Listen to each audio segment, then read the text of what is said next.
Hey, welcome back to the Connected and Capable podcast. I am truly so glad that you are here. If you are joining me again, or maybe this is your first time tuning in because you see that we are talking about a really huge topic that affects so many kids, including one of my own today, and that is ADHD. Specifically, we're going to be talking about 4 ways to improve ADHD symptoms that nobody talks about. And literally, I do mean so few people talk about this, especially when you are going through the process of having your child evaluated, diagnosed, and you are given recommendations for treatment for your child. I know because I've lived this personally as a mom, but I also know this from my decades of working as a pediatric OT. I have had more kids on my caseload with ADHD than I can count. And I have worked with probably thousands of families around the world at this point that have a kiddo with ADHD. And it is so clear to me from my very direct experience, which I will share with you in just a minute, but in working with these families, that this is a very common pattern that we see these difficult behaviors in our child or that they're having a really hard time, right? Paying attention, maybe sitting still, that they don't seem to listen, that they seem disorganized. And when we get them evaluated, or sometimes we don't, we see these signs and we may not get them evaluated, but we're wondering if they have ADHD. We take that next step, get them evaluated. And then the only form of treatment that we tend to hear about is medication. And please hear me. My episode here today is not about should your kid be on medication or should they not. Medication can be effective for some kids, and there are so many factors to take into account when we are kind of considering medication. So maybe that's a different episode. You can let me know if you want to hear about that.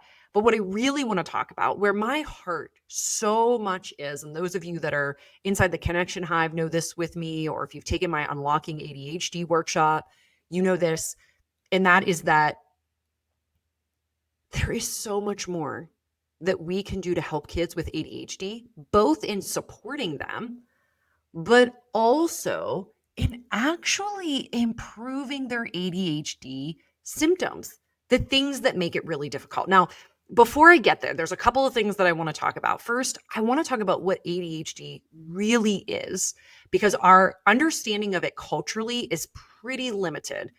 And to be quite honest, even as therapists, we can have a pretty narrow view of what ADHD is. We're also going to talk about the hyperactive component. Is that because of ADHD or is that because they have sensory needs? Like, are they a sensory seeker? Like, what's going on there? And then we're going to get into these 4 ways that you can help your ADHD kid or your kid that you suspect might have ADHD or that just has some of these struggles. Okay. So if you're here listening and your kid is struggling with any of the things we've already talked about, this episode is for you. And certainly if you have a kiddo or you yourself have ADHD, stick around. We're going to get into some really important strategies today. Okay. So first, we have to understand that ADHD actually has 3 subsets. So when a child gets a diagnosis of ADHD, they are either getting a hyperactive subset, they are getting a inattentive subset, or they're getting both. Okay. It is almost always hyperactive and inattentive. It's pretty rare to just see a hyperactive diagnosis without the inattentive part. However, many kids, especially girls, tend to have the inattentive subtype. So you do not see the hyperactivity piece, even though hyperactive is in the literal title of the diagnosis, which is why we used to have DD and ADHD.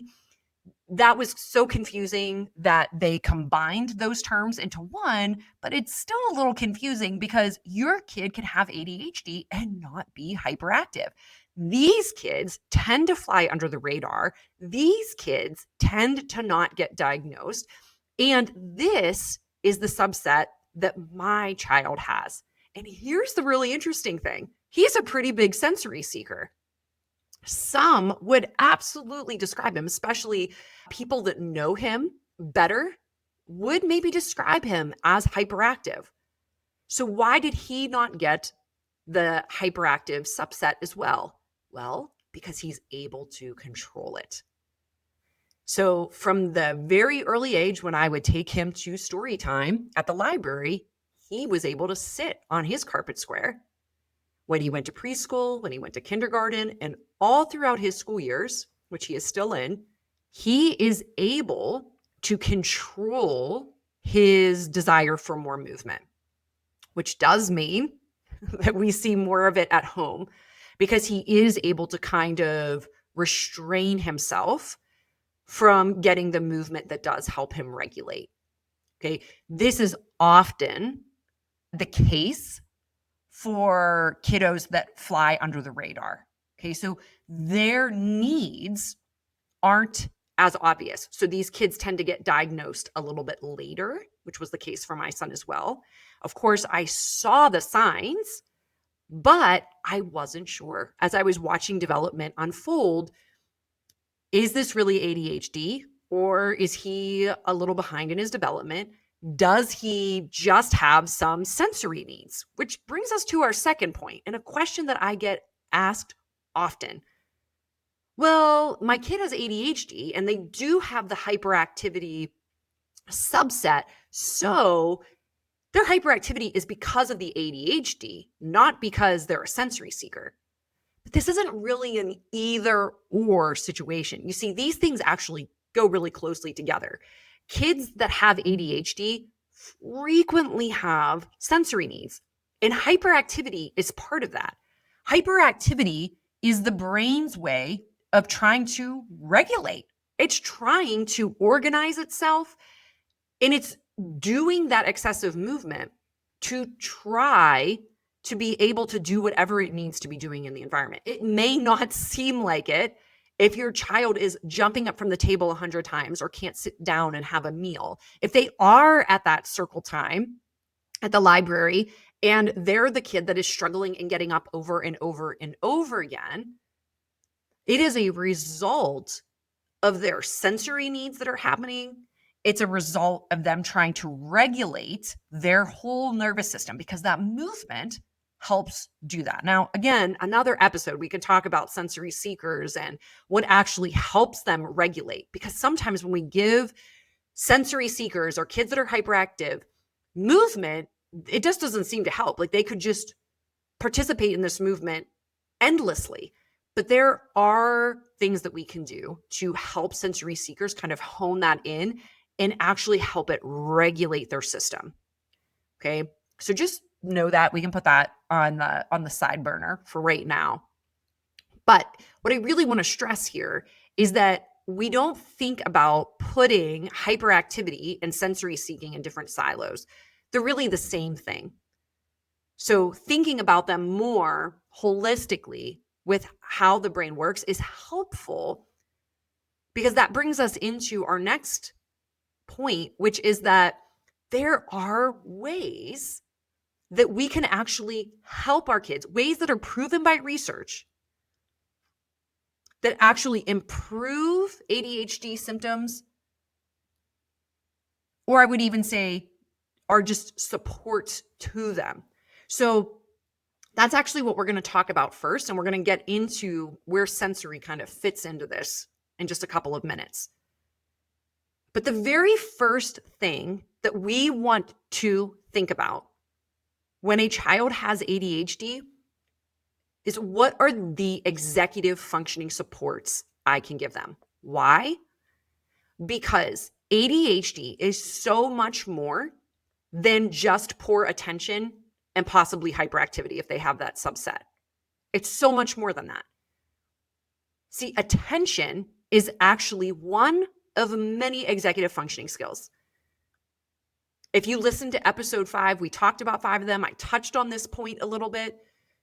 because we tend to just see the attention, and we can identify, especially once our kid has this diagnosis, when they are struggling to focus on their schoolwork or listen to a story that you're reading, or they're playing with a peer and they're jumping from activity to activity and their peer is trying to just sit there and play with the Legos. When we see that attention piece, we're like, oh, that's their ADHD. Okay, like we can see that there is kind of the struggle that they are having, or that's even okay, like this is how their brain is wired. They're only able to hold their attention for this long, and they need to get up and move. But that is only one executive functioning skill. Remember, our executive functioning is in a specific area of the brain. It's up here in the frontal lobe of our brain. It is developing all the way into adulthood. Well into the late 20s, executive functioning skills are still developing. So that's part of what's happening. But also that there's a whole suite of skills, okay? Executive functioning is like the brain's boss. It's in charge of all of these different sorts of jobs. It's in charge of attention. It's in charge of self-control. It's in charge of starting hard things. It's in charge of doing hard things. That's called perseverance. It's in charge of problem solving and sequencing steps. Like if I have to get dressed, I know that I need to take my clothes off first. Okay. That's executive functioning, helping with that. It's in charge of self-awareness. There's so many skills. Okay. I really lean into focusing on 10. Organization is another one. Memory, remembering things you have to do. Okay. The reason I'm mentioning this is because a lot of the things that feel frustrating when you're parenting a child with ADHD are a result of these other executive functioning skills. When you have to remind your child 20 times to do something, that's because of their working memory. That's an executive functioning skill. When you tell your child, hey, I need you to clean up the toys, put your shoes away, and grab your drink, we got to get to that doctor's appointment, and they do one or none of those things, that's their executive functioning. Okay, so the list could go on and on. I could just keep giving examples. Emotional regulation is another executive functioning skill. If your kiddo is flying off the handle or has these big emotional roller coasters throughout the day, or is stuck, like they get angry or they get really sad or they get really scared and they kind of just get stuck there, this is a result of emotional regulation. It's a result of their executive functioning skills. So the point I'm trying to make here is that ADHD affects all of these skills. ADHD is actually not the best title for this diagnosis. It would be so much better if we called it executive functioning disorder. Okay, because even though executive functioning is still developing, we see a gap in these skills compared to kids that are the same age. And a lot of kids have ADHD. The CDC says over 11% of all kids from 3 to 18 have ADHD. Guys, that might not sound like a lot, but in terms of a diagnosis, that is a huge, huge number. We also know that kiddos with autism have big connections to what are, we would consider like these gaps in executive functioning skills as well. So when we're talking about uniquely wired kids, we see this kind of trifecta of executive functioning skills, sensory needs, and specifically like this emotional regulation, which is technically an executive functioning skill, but it's such a big one that is kind of affecting all of everyday life. So if we're just focusing on attention and hyperactivity, we're kind of missing it. We're kind of missing the struggle that is happening. And I think even once we know our kid has ADHD, we can still be so frustrated by so many of the things that they're doing because we're like, ugh, why can they not remember anything? Why do I have to repeat myself all of the time? Why are they checked out? Why are they so emotionally charged? Why do they get aggressive? It's all related to these executive functioning skills that is at the heart of the challenge that ADHD presents. Now, please hear me. There are some wonderful aspects to ADHD that can really be leveraged and used well in a child's life. Kiddos with ADHD often tap into high levels of creativity and empathy and can hyperfocus. So often, kiddos with ADHD will, when there is an interest, can focus so much longer than a peer their age without that diagnosis. But we have to acknowledge that these other things do often present challenges in their life. They often feel frustrating to the child, and they often can start to affect how they see themselves and their own self-esteem because these things can feel hard. So how can we help them? Well, I think we first have to acknowledge that the first support that you are likely recommended when your child is given this diagnosis, and you may even be thinking, I don't want to get my child diagnosed because I know that this is what they're going to suggest, and that is medication. Now, again, there are so many implications as to whether medications may be a good fit for your child or whether you want to or are interested in trying them. Again, that's not our conversation here, but why I'm bringing it up again is that it's concerning to me as a pediatric occupational therapist that 9 out of 10 times, if not even higher, the number one recommendation, and often the only recommendation that is made for a child that is given this diagnosis is medication. So that is a form of treatment, but there's so much more that we can do. Now, you may hear some suggestions of, oh, well, use checklists with your kiddo.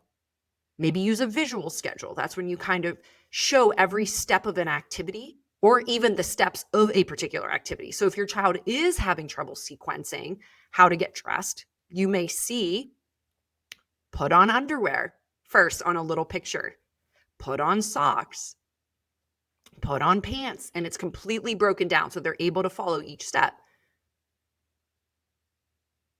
Or with older kids, using a planner. I did receive a few of those suggestions when my son was diagnosed, but I was presented with the option of medication and was told nothing else. And in my particular situation, was pressed pretty hard to start medication with no discussion of other treatment options because that was the only thing that was presented.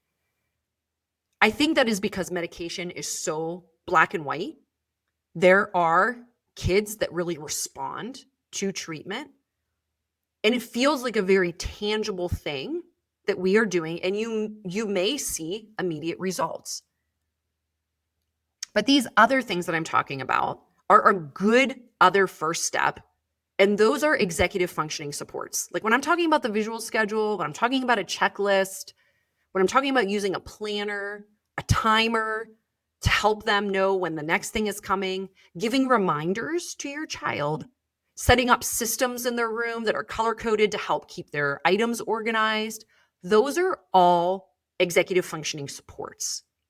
Okay, we're not making change at the brain level there, but we're helping them get through the day. And individuals with ADHD, especially kiddos that get older and adults, can learn how to kind of put these supports in their life to help them in the areas that feel hard or frustrating. That's a good thing. So I got a couple of those strategies, but honestly, not many. And there are many that we can do. But there's something else. And this brings us to our second thing. So if we're talking about the 4 ways, the first one is being intentional with executive functioning supports. There is almost always a support you can put into place for every single challenge related to ADHD that your kid has in their life, because it's all related to that executive functioning. But the second thing is, and this is what is so exciting, is that you can actually strengthen executive functioning skills. It is a skill. That means when we practice it or we leverage certain types of activities, we can actually strengthen it like you would a muscle. Is this a short-term gain? No. You are not going to use an executive functioning building activity one time and see immediate change. It is going to take practice because the brain is learning. Just like it takes practice if your child is learning to play soccer. They are not going to go out there when they are 3 or 4 or 5 years old or however they are, and they're learning to play soccer for the first time and be an expert soccer player. Why? Because the brain is learning how to play soccer. The more your child plays soccer, the better they are going to get at it because it is a skill. Attention, emotional regulation, working memory, sequencing steps, perseverance, self-control. They are all skills. This is not predestined or dictated that this is the max capacity that your child can function at. And I know that this gets a little bit tricky when we start talking about the neuroaffirming conversation. For me, I believe there is nothing more neuroaffirming because our brain has the ability, every brain, at every age, and more so in childhood, has the ability to make new connections, to build new pathways. That is why this podcast is called Connected and Capable. Okay, so this is possible. Does it mean we force it? Does it mean we expect it to happen overnight? No. I think that's when we step away from neuroaffirming. I think when we say, I have to fix this, I think when we say this is broken, I think we step into territory that's not neuroaffirming. We need to recognize where kids are. We need to give them those supports so that they feel seen, that they can have good self-esteem, that they know that they have super abilities because of their unique wiring. But in the areas that they're struggling, we can help them. We can help them build these skills. Okay, now I want to get a little bit specific. And so we're going to get into another key area, this third way that I think is probably one of the least talked about, but is so grounded in research, and that is movement-based activities. Now, this is where the sensory component comes in. Okay, so not only can we use sensory strategies to help the nervous system regulate, because when the nervous system is regulated, executive functioning skills are operating at their optimum level. So often, our kids with ADHD are dysregulated. And so we see the constant movement. When they are regulated, and we know movement is a path to help doing that, when we give them sensory activities that actually help them regulate, when we help them hone and figure out what those are, they're in a more regulated state and they have more capacity. We see a decrease in kind of the hyperactivity and the inattention that are often glaring. Some sensory activities can be leveraged in a way to actually help promote this brain growth. That's called sensory integration in a nutshell. That's a huge topic. That's why I'm chuckling a little bit to myself because I'm trying to explain sensory integration in 30 seconds. And another layer of that, when we're talking about movement-based activities, is using movements to help integrate reflexes. So way back in episode 2, we talked about these primitive reflexes that are sometimes firing in the brain all the time for kiddos. They should have went away, these reflexes, by the age of 2, but they didn't, not all the way. And they interrupt executive functioning skills. There have been multiple studies that have showed a strong correlation between kids that have a diagnosis of ADHD and having these retained reflexes, particularly ATNR and STNR. And so there are certain movements or quote unquote exercises that your child can do to actually make these reflexes stop firing in the brain so that executive functioning skills can grow without them interfering. And then we see these challenges decrease.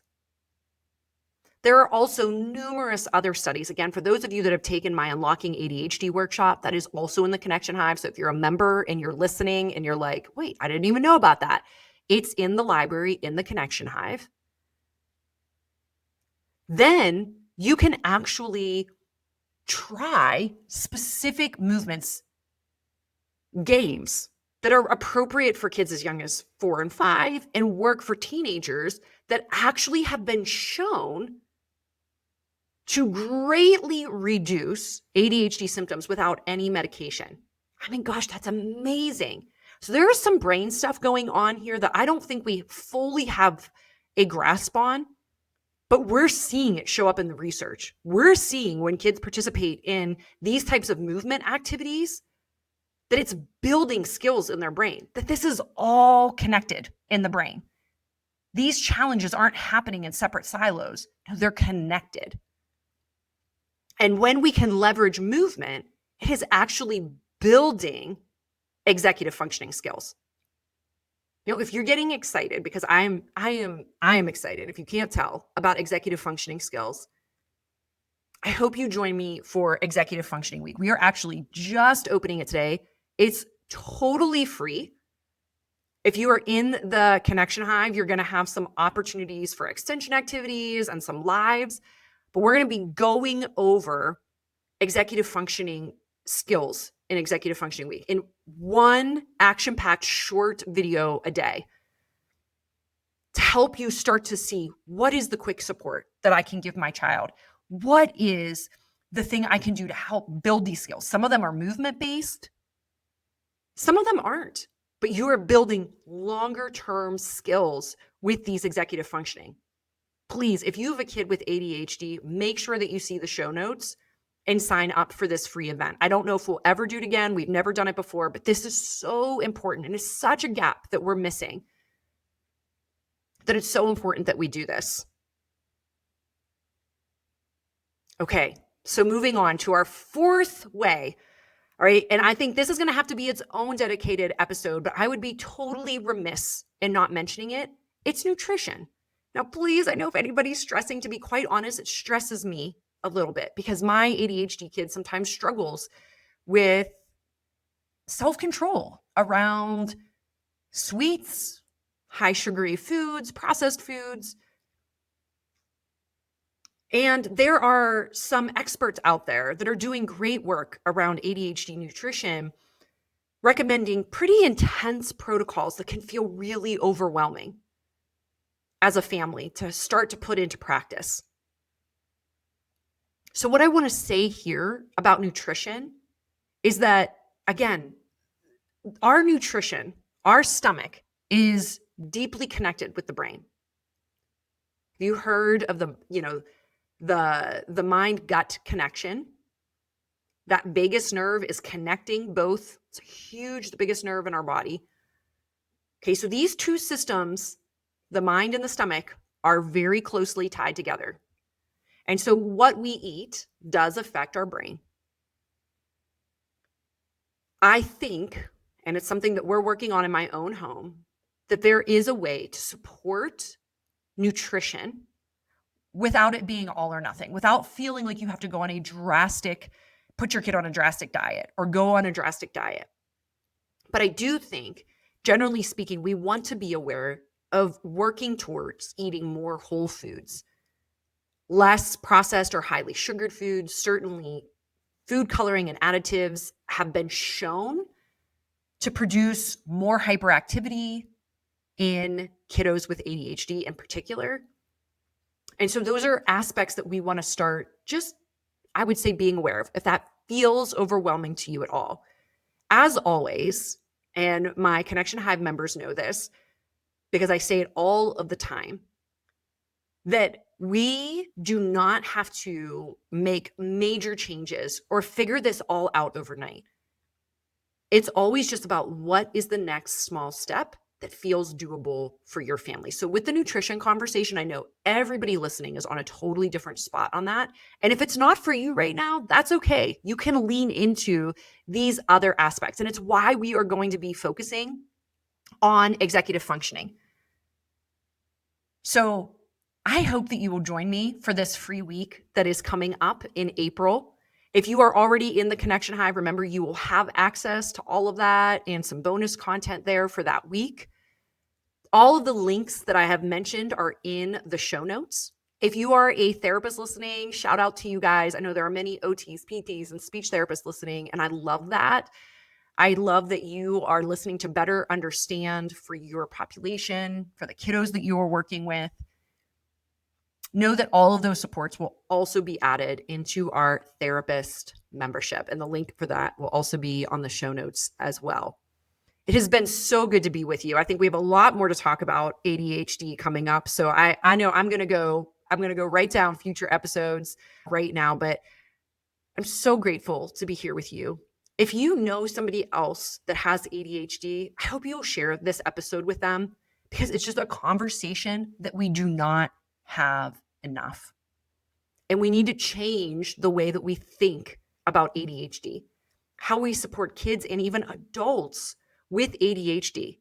And there are a lot of kids and adults with ADHD. I'm so grateful for you being here with me as always.